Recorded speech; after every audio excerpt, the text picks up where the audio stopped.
So, I just wanted to start by drawing on a conversation that we were having at our table during the storytelling activity that Pike and Brittany facilitated earlier.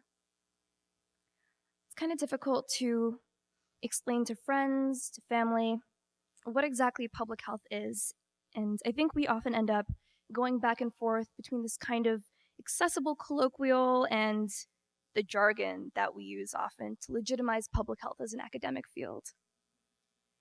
When we in the public health field talk about care, it's often in this very jargonized way, with a range of meanings, all implied and stated, neatly folded into this label, care.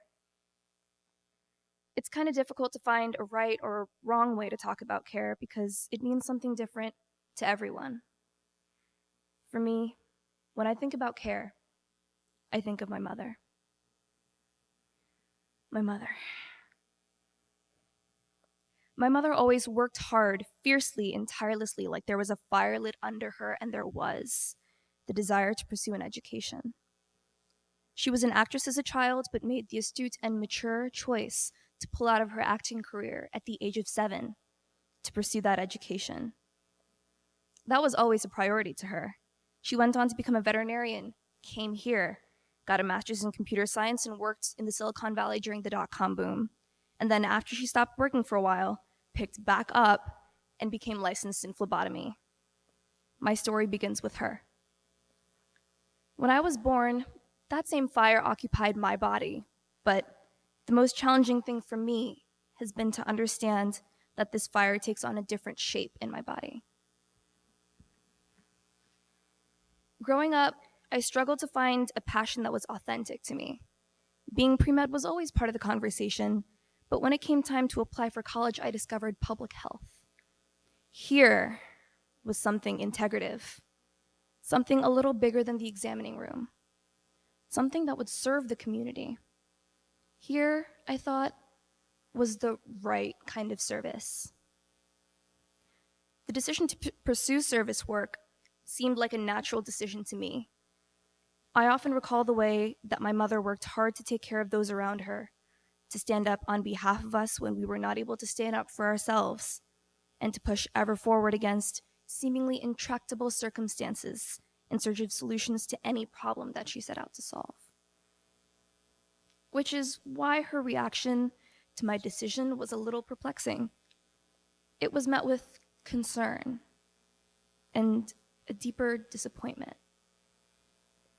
I felt that healing communities was the logical follow-through of the identity that my mom and that my culture had created around me. But in her eyes, pursuing service work was a selfish decision, irresponsible and unconcerned about my obligation to current and future family to build a better life and to be upwardly mobile. This is just one example of the many ways that I have struggled to both distinguish and reconcile the part of me that is my mother and the part of me that is myself. All of my mother's recommendations for me came from a place of care, but we both had and have a very different idea of what care looks like. I distinctly remember standing on a rooftop of a construction site in India. It's the roof of a home that my uncle, my mother's brother, will soon occupy. Downstairs, my uncle is showing my mom around all of the rooms that the house will have, all of the state-of-the-art features, and all of the investments that he has made in this new house. Upstairs on the roof, I see rain wetting dozens of orange tile rooftops and the white plaster and the brilliantly green fields that make this place home surrounding the development. This is the tension that Indian American immigrants often face, particularly second-generation immigrants, such as myself. My parents look forward, and I look back. My mother country sees itself as growing, booming, moving ever into the future. My home country sees my mother country as destitute and in need. This tint has colored the images we see across public health. How many of you, particularly second and third generation immigrants, have ever sat in the audience of a public health lecture and seen the photos of emaciated children with flies crawling near their large, frightened eyes. Still after still of these children, these images passed before my eyes as the lecturer in one of my classes talked about the profound poverty and the regressive culture in India that perpetuated it. I wanted to say, we're fine. That's only a very small slice of a tremendous nation. But I also knew that what they were saying was, to an extent, true. Would I be caring for my mother country by defending them against the stereotyping, or by amplifying it to generate investment and a flow of resources into the country? Unfortunately, because a pitiful Slumdog Millionaire-esque dystopia makes for better rhetoric than the threat of competition from an industrializing nation, it is clear which way the public will go. Still after still, I waited for the photos of the advanced hospitals, thriving cities, and students in universities in that lecture. None came. The pride that has been instilled in me about my culture has made me hesitant to speak on this. I know the parts that I'm supposed to be proud of: the rich cuisine, the beautiful music, art, and dance. These are parts of my culture whose edges have been sanded down so that they are easier to consume. But what I have been taught to be ashamed of are the edges, the structural supports that scaffold my culture as it grows and booms. My culture is in transition, under construction. Each inhabitant of the culture writes their own blueprint of the home they want to live in, and all of these blueprints clash and merge with each other and with the home they already live in. Here, criticism of a state hospital's growing waitlist coexists with a pride in the state-of-the-art technology and treatments that that same hospital can offer its patients. No one blueprint is right on its own. To fully understand my mother country and to fully understand my home country, one must be both critical and loving.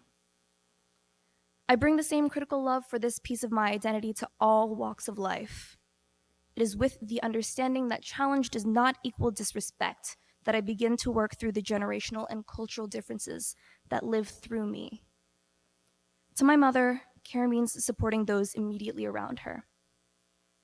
To me, care means supporting those around me, but broadening my scope to the community level, the national level, the global level.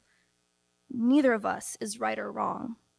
The false binaries, false dichotomies that society prescribes only serve to divide my mother and I. We're two faces of the same person, two entities in the same culture. All of us can be both rich and poor, dignified and vulnerable. Growing up in America, learning to unwrite my labels has been a continuous process. And so has accepting myself as a messy, complex, rich, problematic whole. But these are not contradictions. They are my humanity. And as long as I try to dice my identity into discrete compartments, I fail to recognize my strength as a human. I can pursue service and serve my family. I can keep my family in heart and mind while putting my body to work in the community.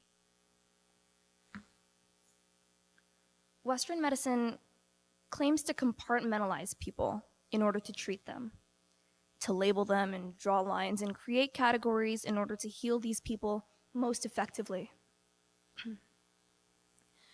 I reject this notion. I believe that care begins at the intersection of all these compartments, and that we're not caring for an individual unless we care for all of them. Take that as you will.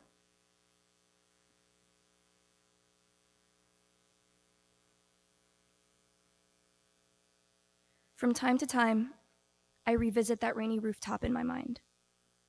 I see the white plaster of the construction, the orange tile, and the green of the fields stretching into the horizon. White, orange, green.